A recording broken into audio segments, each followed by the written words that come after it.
من يهده الله فلا مضل له ومن يضلل فلا هادي له أشهد أن لا إله إلا الله وحده لا شريك له وأشهد أن محمدا عبده ورسوله أما بعد فإن خير الحديث كتاب الله وخير الهدي هدي محمد صلى الله عليه وسلم وشر الأمور محدثاتها وكل محدثة بدعة وكل بدعة ضلالة وكل ضلالة في النار. أعوذ بالله من الشيطان الرجيم. بسم الله الرحمن الرحيم. لعمرك إنهم لفي سكرتهم يعمهون.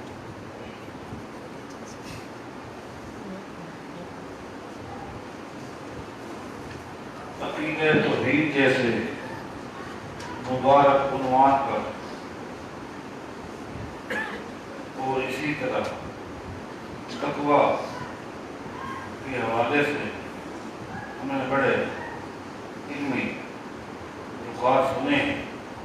اللہ تعالیٰ ہم سب کو موحدی بنا دے، متقی بنا دے. آمین. سورہ ہجر کی آیت کا ایک مختصر حصہ آپ کے سامنے تلاوت کیا ہے. اس میں اللہ تعالیٰ نے اپنے آخری پیغمبر محمد رسول اللہ صلی اللہ علیہ وسلم کے سیرت کی قسم کھائی. اللہ فرماتا ہے مجھے آپ کی سیرت کی قسم ہے. پہلی بات یہ ہے اللہ کو حق حاصل ہے وہ اپنی مخلوق میں سے جس کی چاہے قسم کھاتا ہے.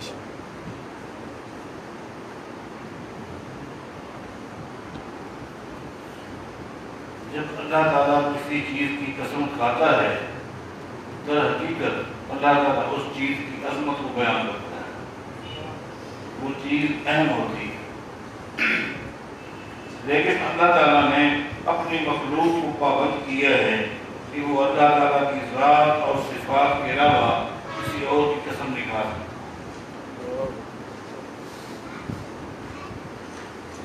میں نے قرآن کریم کے 30 پاروں کو بڑی توجہ کے ساتھ اہل علم سے سیکھا بھی ہے، پڑھا بھی ہے اور اساتذہ سے پڑھانے کا بھی شرف حاصل ہے. مجھے نبی علیہ السلام کے علاوہ پورے قرآن کریم میں کوئی اور ہستی ایسی نہیں ملی، نہ فرشتوں میں، نہ انبیاء میں، نہ جنات میں کوئی ایک ہستی بھی نہیں ملی جس کی سیرت کی اللہ نے قسم کھائی.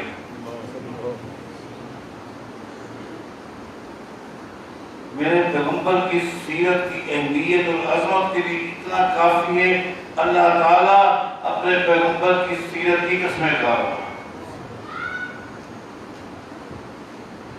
حضرات آپ کو معلوم ہے کہ نبی علیہ السلام کی سیرت طیبہ، سیرت مبارکہ، اس کی شرعی حیثیت کیا ہے؟ نبی علیہ السلام کی سیرت طیبہ کی شرعی حیثیت کیا ہے؟ دین اسلام میں اس کا کیا مقام ہے؟ میں اس پر انشاءاللہ گفتگو کروں. دو ٹوک بات خاموشی کے ساتھ میری گفتگو کو سننا ہے. میں نعروں کو غلط نہیں سمجھتا، لیکن نعروں کے ذریعے میرا جو وقت ہے اس کو تقسیم نہیں کرتا. حضرات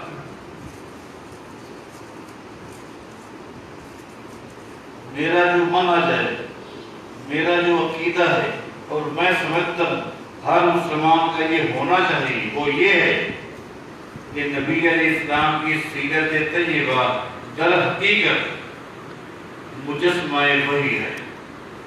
کیا ہے؟ اس یاد رکھنا کیا ہے؟ مجسمہ وحی. مجسمہ وحی سمجھتے ہو کہ مجسمہ وحی کسے کہتے ہیں؟ مجسمہ وحی اس سیرت کو کہتے ہیں، اس اسوہ کو کہتے ہیں جس سے کوئی بھی شرعی نکتہ بغیر وحی کی ادا ہی نہ ہو.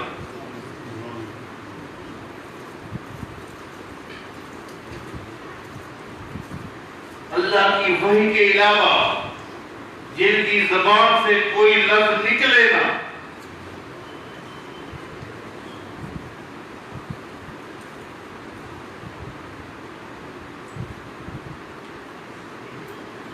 میں 2-3 مثالیں دے کر آگے چلو پائے. نبی علیہ السلام گھر میں تشریف فرما ہے. یہ گھر سید عائشہ کا ہے رضی اللہ عنہا. ایک خاتون جس کا نام خولہ ہے رضی اللہ عنہا نبی علیہ السلام کے دروازے کو کراس کرتی اندر جاتی.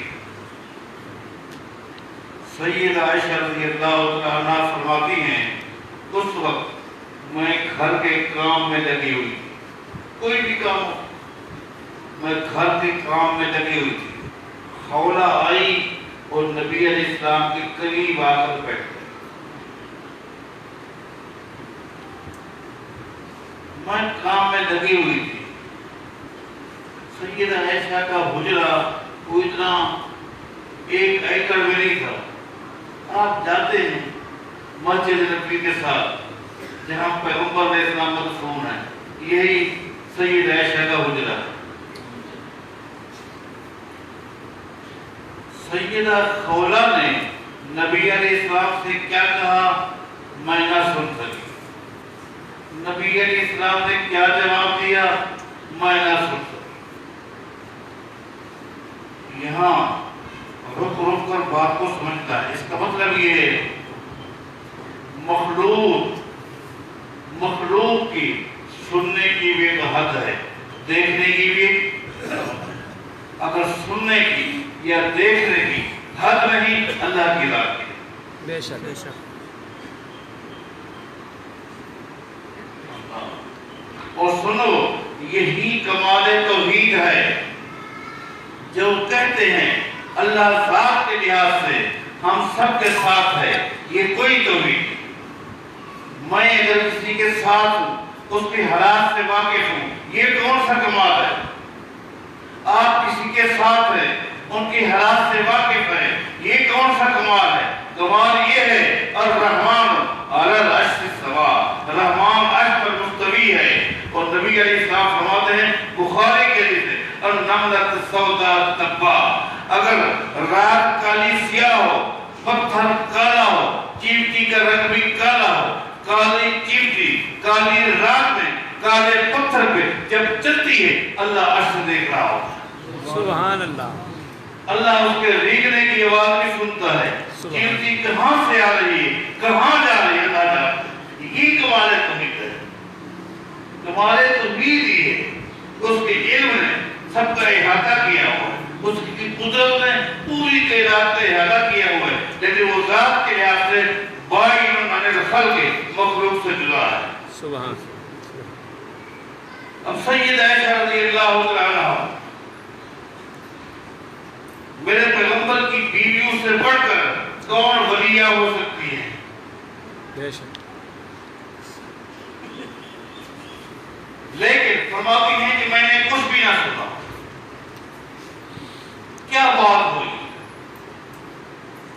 یہ تو بعد میں پتا چلا کہ خولہ نے نبی علیہ السلام سے عرض کی. گھر کا مسئلہ تھا، خاص مسئلہ تھا، اس پہ ایسا ایسا کہا. خولہ نے کہا میرے خاوند نے جوانی کے اندر میرے ساتھ دیا، اب بڑھاپا شروع ہو گیا ہے، آج اس نے کہہ دیا ہے انت علیہ کا ظہر امی.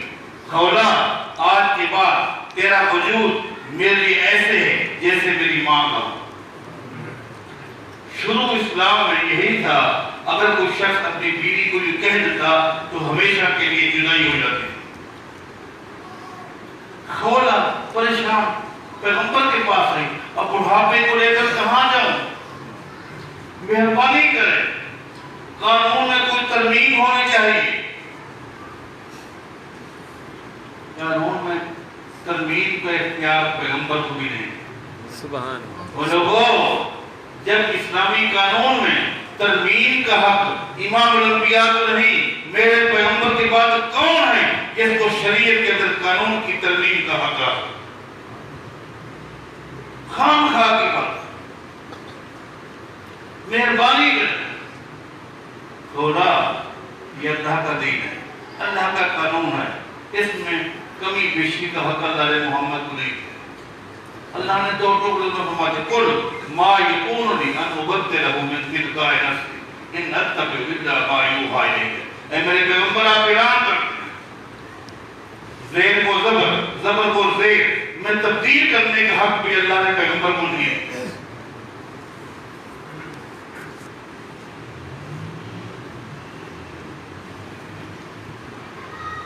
جن لوگوں نے اللہ کے قانون میں ایک نقطے کو تبدیل کیا، ایک نقطے، ایک جگہ پر نقطہ نہیں تھا، نقطہ لگا دیا، اللہ نے کیا فرمایا؟ پوری شریعت کو نہیں بدلا، پورے قانون کو نہیں بدلا، خالی ایک نقطے کو تبدیل کیا۔ اللہ فرماتا ہے فَبَدَّلَ الَّذِينَ ظَلَمُوا قَوْلًا غَيْرَ الَّذِي قِيلَ لَهُمْ۔ یہ ظالم ہے۔ اللہ کے قانون میں ایک نقطے کی تبدیلی کرنے والی قوم جو ظالم ہے، اور جو لوگ پورے نظام کو، عقیدے کو تبدیل کر دے، عمل کو تبدیل کر دے، عبادات کو تبدیل کر دے، وہ کون؟ کبھی سوچا؟ کھولا میں کچھ نہیں کر سکتا، یہ اللہ کا قانون ہے، اس میں تبدیلی کا حق مجھے نہیں۔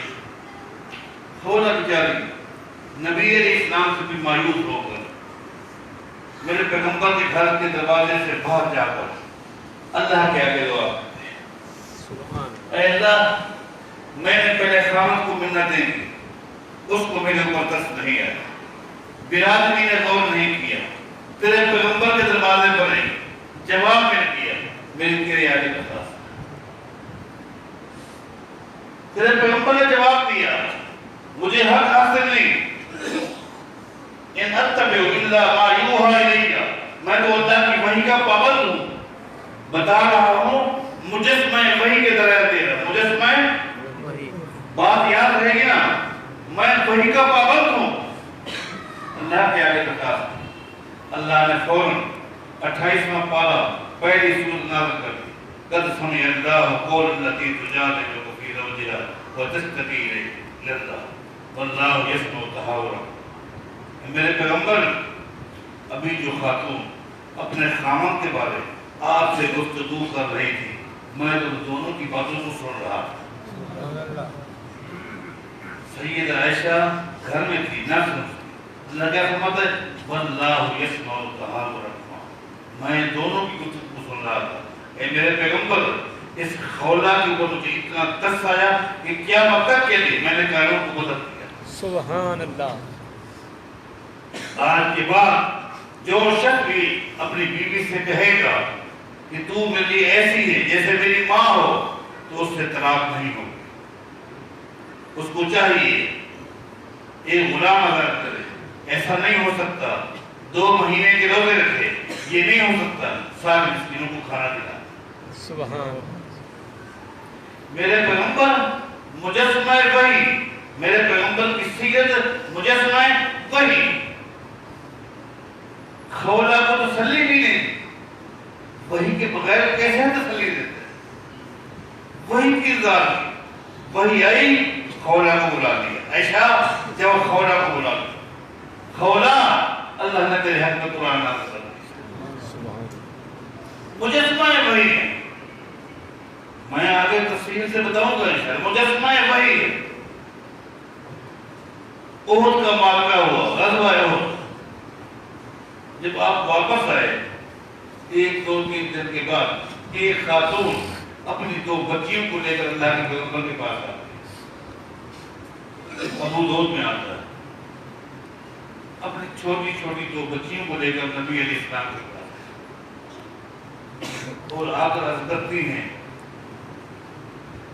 ابوہما قتل معک فی احد شہیدا، ان بچیوں کا ابا سعد بن ربیع آپ کے ساتھ میدان جنگ میں کیا تھا اور شہید ہو گیا۔ وَأَنَا أُمُّهُمَا، میں ان بچیوں کی ماں، سعد بن ربیع کی گویا میں بیوی ہوں، یہ میری بچیاں ہیں۔ ہوا یہ ہے جب سعد بن ربیع کی شہادت کی اطلاع ان کے بھائی کو ملی، میرا بھائی شہید ہو گیا ہے، وَإِنَّ عَمَّهُمَا أَخَذَ مَالَهُمَا، وہ گھر میں ہمارے آیا اور جو کچھ اس کے بھائی کی جائیداد تھی وہ ساری لے کر چلا گیا، ساری لے کر چلا گیا۔ ان بچیوں کو لے کر میں آپ کے پاس آئی ہوں، کیا دین اسلام میں بچیوں کو بھی حق ہے؟ آپ سے پوچھنے کے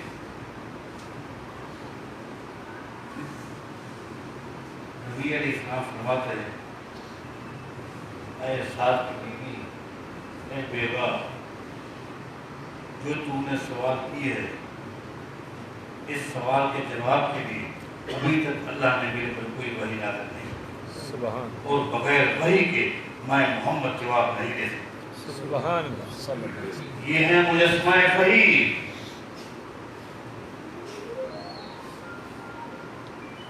آپ انتظار کریں، جاؤ انتظار کریں،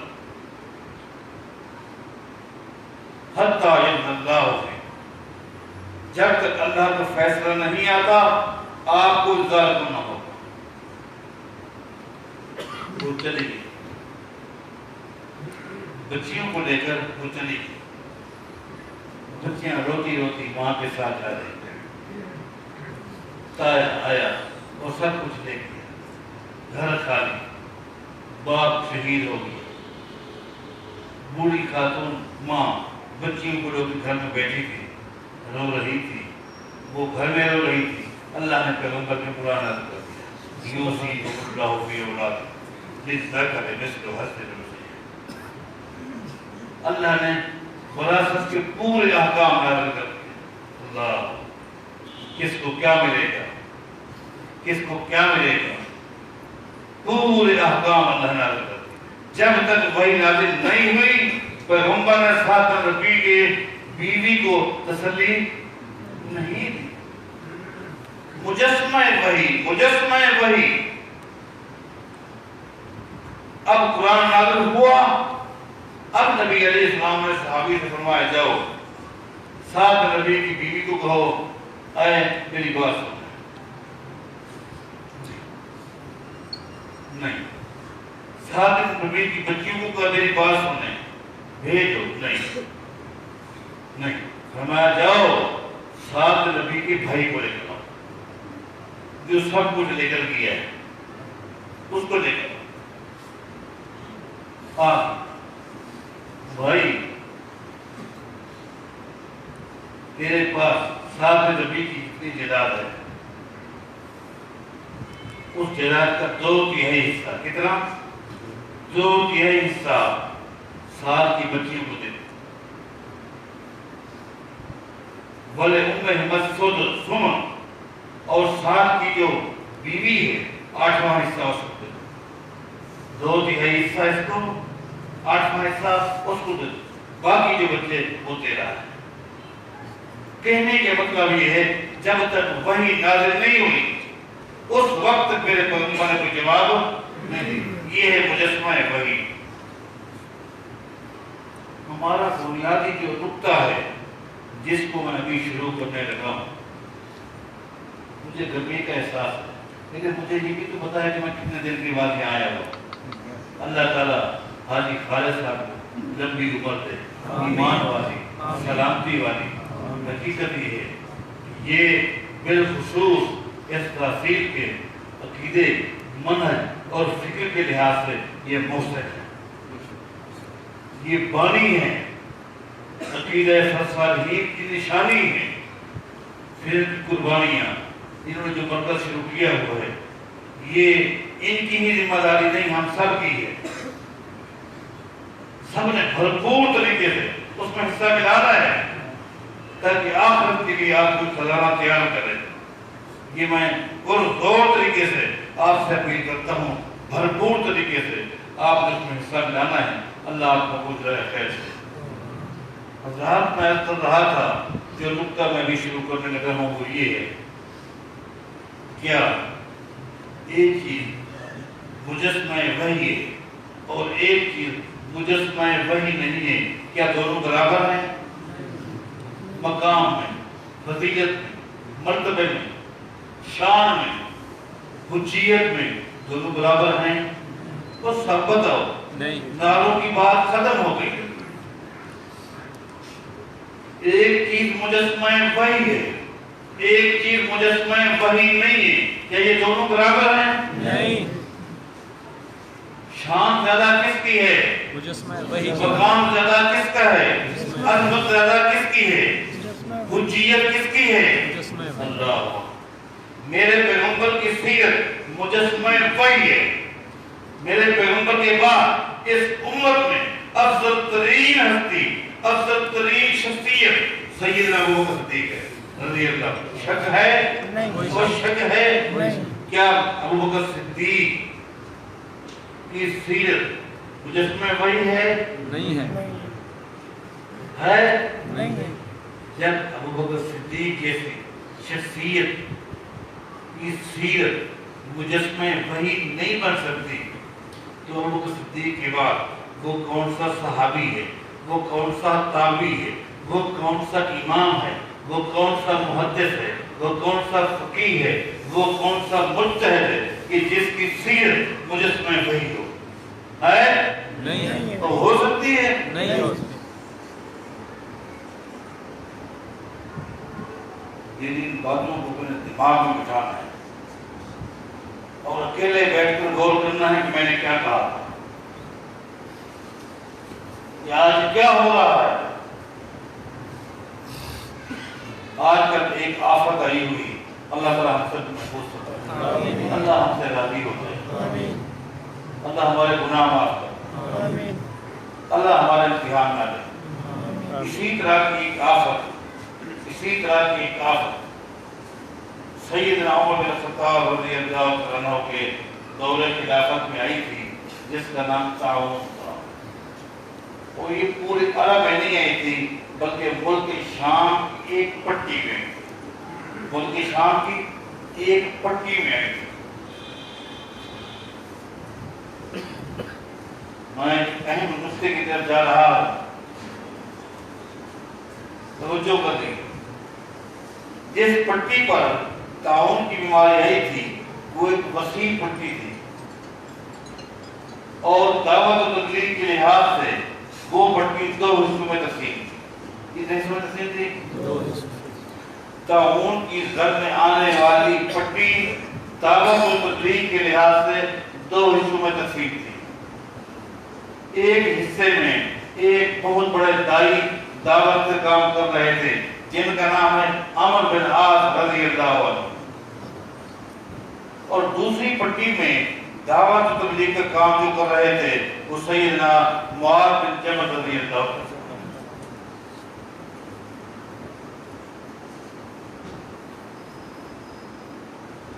طاعون کی بیماری شروع ہو گئی۔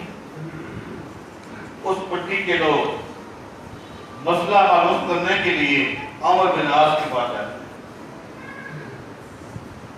یہ طاعون کی بیماری جو پھیل گئی ہے اس کے لیے آپ کیا فرماتے ہیں؟ آیا ہم اس علاقے میں رہیں یا اس علاقے کو چھوڑ کر چلے جائیں؟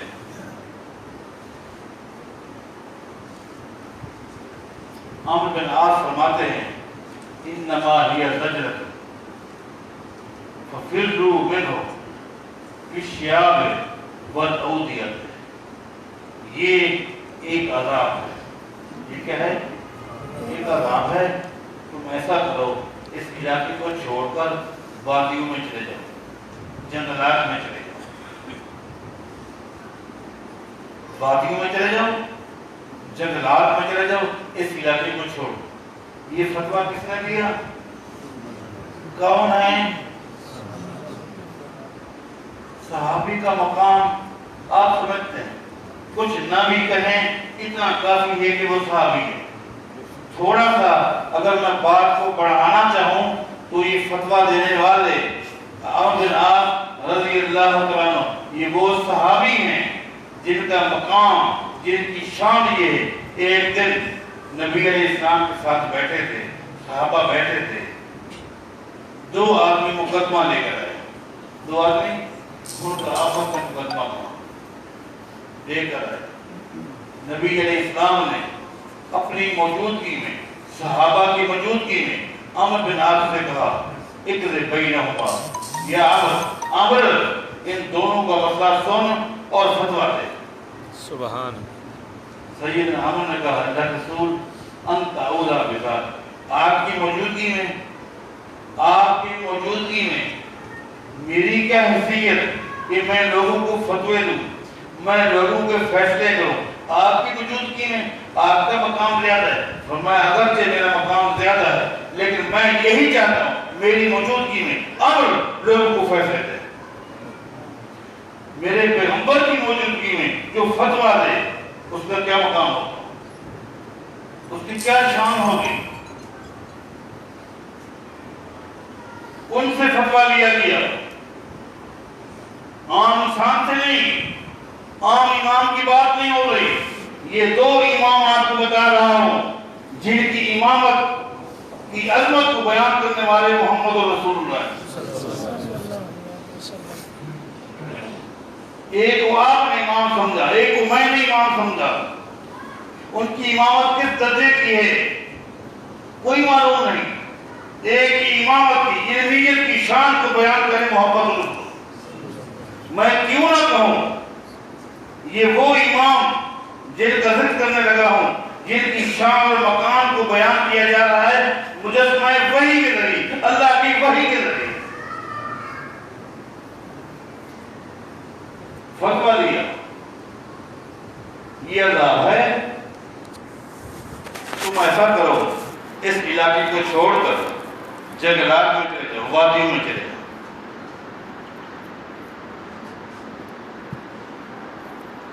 دوسری پٹی کے جو لوگ تھے وہ بھی اپنے عالم کے پاس گئے. وہ کون ہیں؟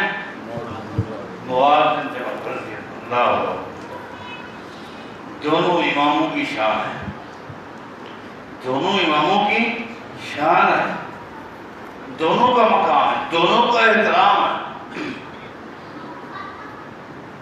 ادب بے ادب کی باتوں کو لاؤں گا انشاءاللہ. ہے دونوں کی شان ہے، دونوں کا مقام ہے.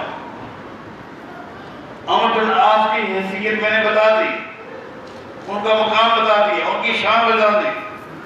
آئیے دوسرا امام کون ہے؟ معاذ بن جبل رضی اللہ عنہ.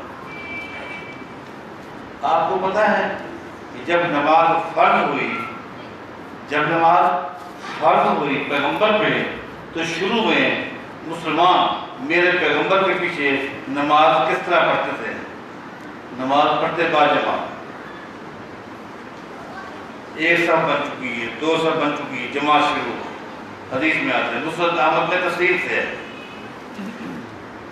جو شخص پیچھے آتا جب جماعت ہو رہی ہوتی، جو شخص پیچھے آتا تو وہ سب سے پہلے صف میں آ کر اس صف میں جہاں اس کو جگہ ملتی اس کو سلام کرتا.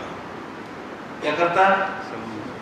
پوری مسجد میں نہیں سلام کرتا، سلام ہے اس شخص کو سلام کرتا اور وہ نماز کی حالت میں اس کو جواب دیتا تھا. اس کے بعد وہ شخص پوچھتا اذن کم صلی، کیا پوچھتا؟ اذن کم صلی، کون سی رکعت چل رہی، کون سی رکعت چل رہی. وہ بتاتا یہ دوسری ہے، یہ تیسری ہے. تو وہ کیا کرتا؟ جو رکعتیں ہو چکی ہوتی وہ ذرا تیز رفتار میں اکیلے ادا کرتا، شادی مار. اس کے بعد آ کر مل جاتا. یہی طریقہ تھا نبی علیہ السلام نے یہی طریقہ بتایا. ایک دن کیا ہوا، مسند احمد میں آتا ہے نبی علیہ السلام نماز پڑھا رہے تھے، صحابہ نماز پیچھے آیا اس کا نام تھا معاذ بن جبل رضی اللہ عنہ۔ معاذ بن جبل کہتے ہیں میرے دل میں بات آئی، ایک تو میں ویسے لیٹ ہو چکا ہوں، اب پتہ نہیں باقی کتنا رہ گئی ہے، اگر میں اکیلے پڑھوں گا تو پیغمبر کے پیچھے کچھ بھی نہیں ملے گا، چلو ایسا کرتا ہوں پیغمبر کے ساتھ پڑھتا ہوں، جب آپ سلام پھیریں گے نا مجھے پتہ چل جائے گا کہ باقی کتنا ہے، میں کھڑے ہو کر پڑھ لوں گا۔ سبحان نبی علیہ السلام کے ساتھ پیچھے صحابی سے پوچھا نہیں کون سی رکعت مل گئے، جب نبی علیہ السلام نے سلام پھیرا معاذ نے جب رکعتیں رہ گئی تھی نا وہ پڑھنے کے لیے کھڑے ہوئے، ابھی معاذ نے سلام نہیں پھیرا تھا کہ جبریل وحی لے کر آ گیا، انہو لقد کان قد صلی لکم معاذ فہکذا فصنعوا، میرے پیغمبر اعلان کر دو معاذ نے آج جس طرح نماز پڑھی اب قیامت تک اسی طرح نماز پڑھی جائے گی۔ معاذ کی انداز میرے پیغمبر کو میرے اللہ کو پسند آئی، یہ وہ معاذ ہے، ان کی یہ شان ہے، یہ دوسرے امام ہیں، یہ دوسرے امام ہیں، ان کا یہ مقام ہے۔ ایک دن نبی علیہ السلام نے فرمایا تھا، امام حیثمی بھی اس کو لے کر آئے ہیں، صحیح سند کے ساتھ روایت ہے، علامہ البانی بھی صحیح میں لے کر آئے ہیں۔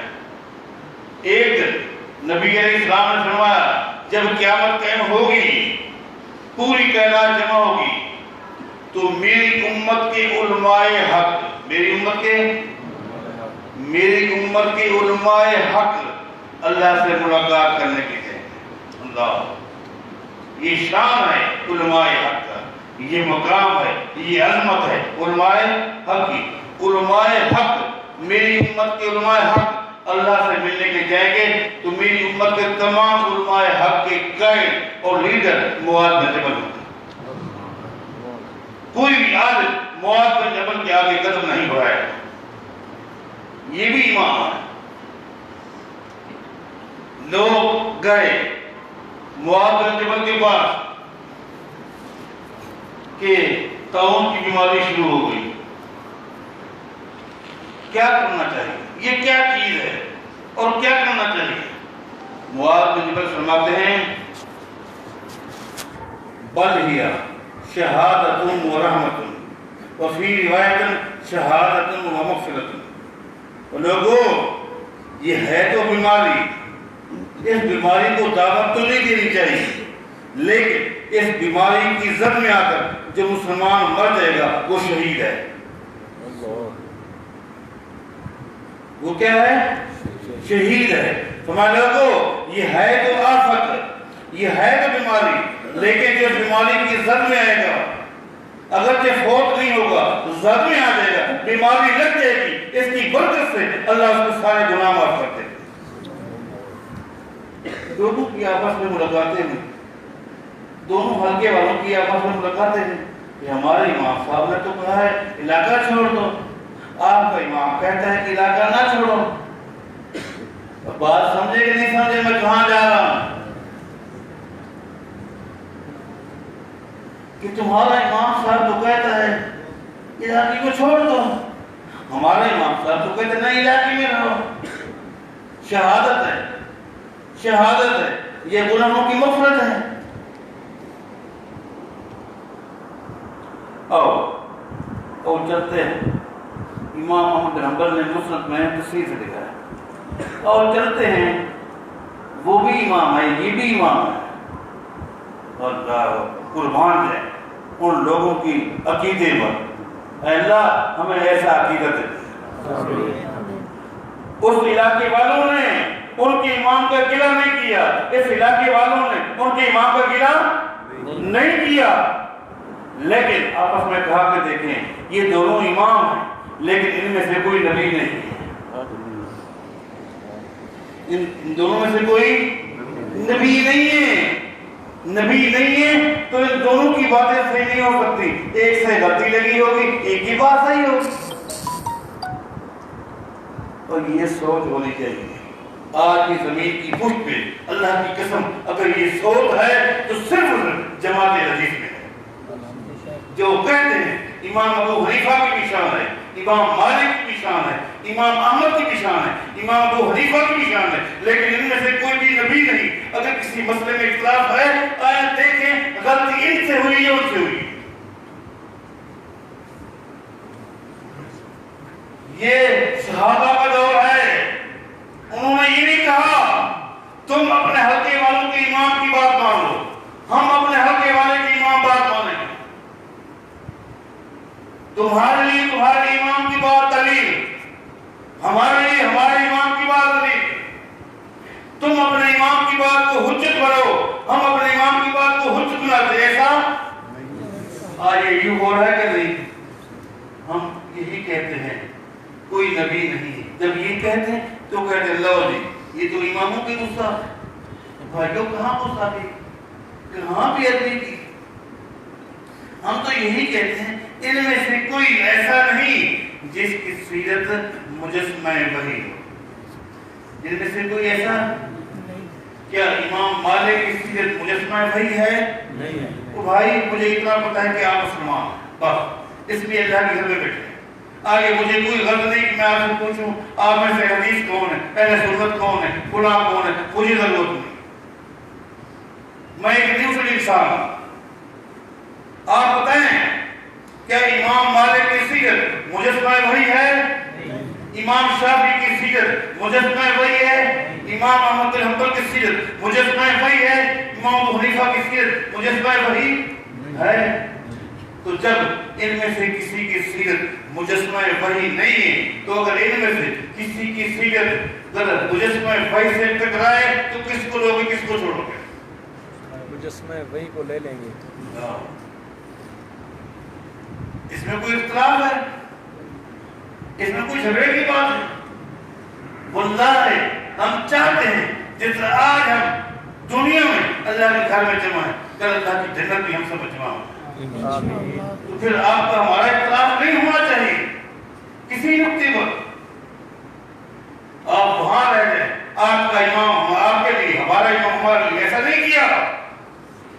اس تعاون والی پٹی کو دعوت و تبلیغ کے حوالے سے, ائمہ کے حوالے سے تو اس کو تسلیم تو کیا تھا لیکن حجیت کے لیے تسلیم نہیں کیا. سب مل گئے, سب مل گئے. آؤ جی امام صاحب کے پاس سکتے ہیں. عمرو بن عاص, سب کو عورت کی طرف. عمرو بن عاص نبی علیہ السلام کی قریبی عزیز تھے, قریبی عزیز تھے. جس وقت بھی نبی علیہ السلام کسی مجلس میں بیٹھے حدیث میں آتا ہے اور خاندان قریش کے نیک لوگوں کو بیان کرتے کہ فلاں آدمی کیا ہی میری برادری کا متقی ہے, کیا ہی, تو سب سے پہلے نبی علیہ السلام اپنے خاندان میں دعوت تبلیغ کے حوالے سے, تقوی کے لحاظ سے, قربانی کے لحاظ سے عمرو بن عاص کو کچھ کرتے تھے. سبحان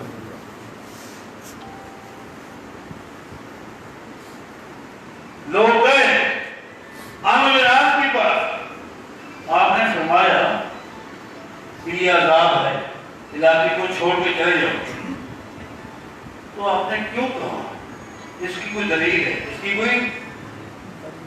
کوئی یہاں رک کر میں ایک بات پوچھتا ہوں, جس کی بات دلیل ہو اس سے دلیل مانگی جاتی ہے؟ نہیں. جس کا عمل دلیل ہو اس سے دلیل مانگی جاتی ہے؟ نہیں. دلیل کس سے مانگی جاتی ہے؟ جس کی بات دلیل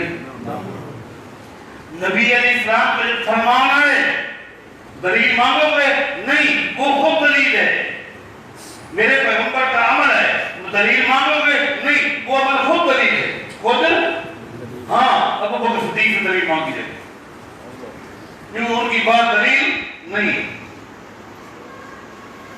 ابو بکر صدیق نماز پڑھے گا, آپ کہیں گے ابو بکر صدیق نے سنت کے مطابق نماز پڑھی. کس کے مطابق؟ شریعت کے مطابق نماز پڑھی. شریعت کے, ابو بکر صدیق کی عبادت شریعت کے مطابق, عمر کا عمل شریعت کے مطابق. ابو بکر صدیق, عمر, عثمان, علی, ہر صحابی کا عمل سنت کے مطابق, شریعت کے. صرف ایک ہستی ہے جس کی نماز یا روزہ شریعت کے مطابق نہیں ہے بلکہ خود شریعت ہے, اور وہ محمد رسول اللہ. میں کیا کرتا ہوں سمجھنے کی کوشش کریں. ہو سکتا ہے میری بات آپ سمجھ نہ رہے ہو, بیماری کی وجہ سے میں سمجھانے کا حق ادا نہ کر سکوں، لیکن کوشش کریں۔ لو جی اس امام کی بات پہنچ گیا۔ آپ نے جو کہا اس کی کیا دلیل؟ کیا دلیل ہے؟ میں یہاں ایک بات عرض کروں، اگر عمرو بن عاص سے اس کے فتوے پر دلیل مانگی جا سکتی ہے، عمرو بن عاص کے بعد وہ کون سا مفتی ہے جو فتویٰ دے تو اس سے دلیل نہ مانگی جائے؟ کوئی بھی ہو اس سے دلیل مانگی جائے۔ یہی تو ایک اختلاف ہے،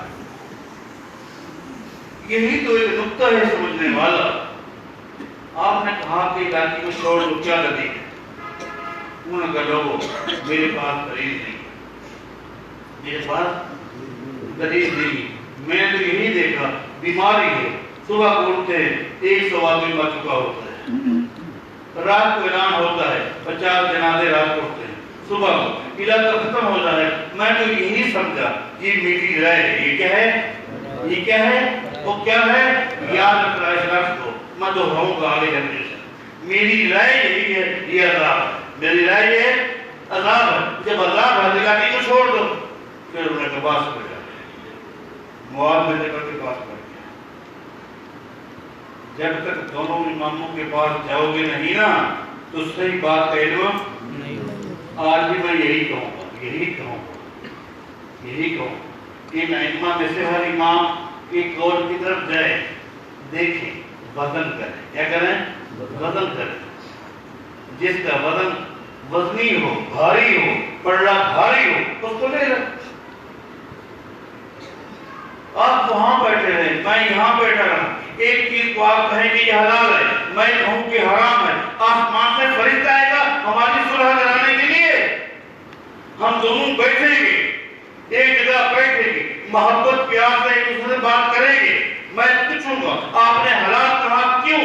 آپ مجھ سے پوچھیں آپ نے حرام کہا کیوں کہا؟ جب تک یہ نقطہ نہیں آئے گا میری آپ کی اصلاح نہیں ہوگی۔ آج ہر مذہب، ہر مسجد کا دین الگ، عقیدہ الگ، عجیب بات۔ امت میں اختلاف بڑھتا جا رہا ہے۔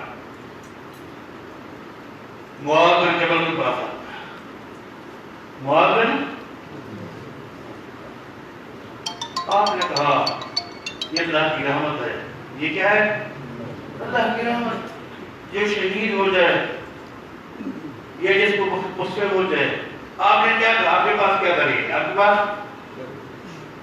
میں یہاں رک کر آپ سے پوچھتا ہوں، ان دونوں اماموں میں سے کسی امام نے اپنے مفتی کو کہا کہ مجھ سے دلیل مانگتے ہو؟ میں جو کہہ رہا ہوں امام سے دلیل مانگتے ہیں؟ کسی نے کہا نہیں؟ جاؤ کتابیں اٹھاؤ۔ کسی ان دونوں اماموں میں سے کسی امام نے اپنے مقتدیوں سے کہا مجھ سے دلیل مانگتے ہو؟ تم بڑے ہو یا میں بڑا؟ چھوٹے بڑوں سے دلیل مانگے؟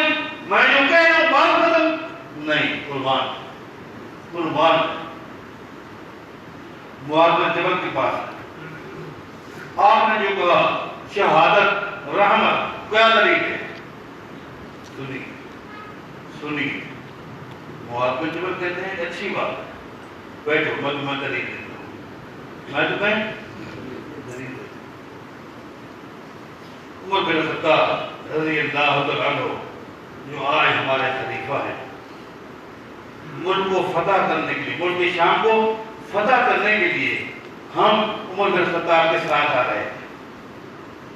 ایک وقت تھا یہ ملک شام جس میں آج یہ امام ہے، اس کو فتح کرنے کے لیے ہم عمر بن خطاب کے ساتھ آ رہے تھے۔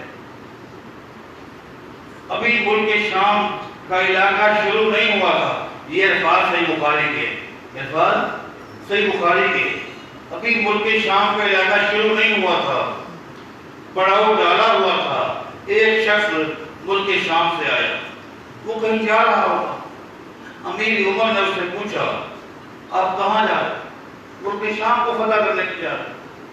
اس نے کہا مت جاؤ، وہاں تو طاعون کی بیماری پھیل چکی ہے، طاعون کی بیماری پھیل چکی ہے، آپ ان لوگوں کو لے کر کیوں جا رہے ہیں؟ سید عمر نے وہی خیمے لگا دی، مہاجرین کو بلایا، کہا طاعون کی بیماری پھیل چکی ہے، ہمیں جانا چاہیے نہیں جانا چاہیے؟ مہاجرین میں سے کچھ نے کہا جو اللہ یہاں ہے وہاں بھی ہے، جس کا نظام یہاں ہے وہاں بھی ہے، جب آئے ہیں تو چلے گئے۔